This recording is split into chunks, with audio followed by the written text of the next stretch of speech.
Digitalization is changing the way companies do business in many ways. I think what we're seeing is, especially with the startups, thinking about, okay, here's a customer here, they have a need, a problem, we have these technologies, how can we actually use these technologies to enable us to solve this customer's need? And through this, what we're seeing is that just about every aspect of business is being questioned, even the fundamentals of strategy, business models, for example.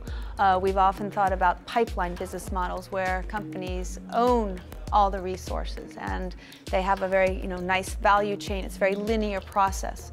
Today, what we're seeing is very much a complex network, which is based on platforms. There are a lot of challenges for companies. I think the largest one probably has to do with the culture of the organization.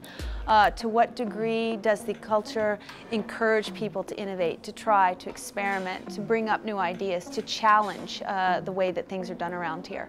Because if you have an organization where you're very stuck in, well, we've always done it this way, that's going to cause a lot of problems, I think, going forward as new companies come along, other solutions, and it might not even be a company.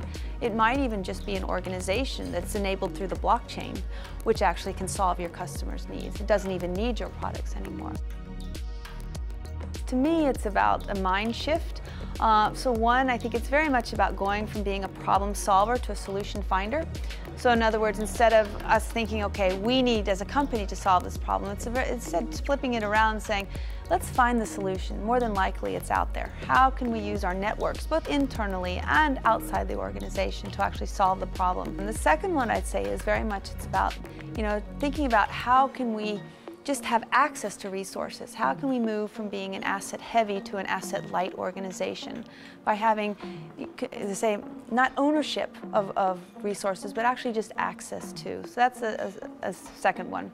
The third one, I think, is very much about, again, challenging assumptions, thinking about what if, thinking scenarios, but thinking longer term, so thinking 5 to 10 years.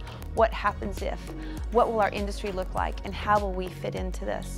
And I think if one starts, this fundamental mind shifts, that then you start seeing the world differently, and that can also enable a change in your culture.